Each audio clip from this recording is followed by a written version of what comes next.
بسم اللہ الرحمن الرحیم۔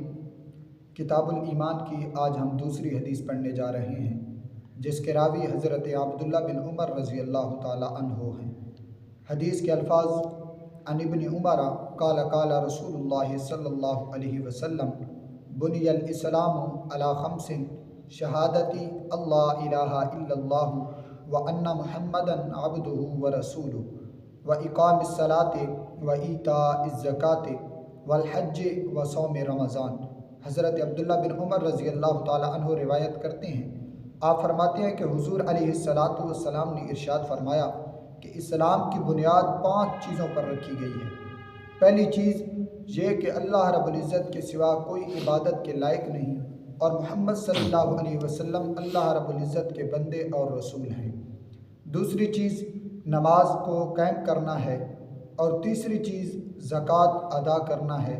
چوتھی چیز رمضان المبارک کے روزے رکھنا ہے، اور 5ویں چیز بیت اللہ شریف کا حج کرنا ہے۔ یہ وہ 5 چیزیں ہیں کہ جن پر اسلام کی بنیاد رکھی گئی ہے۔ دعا ہے کہ اللہ رب العزت ہمیں عمل کی توفیق عطا فرمائے۔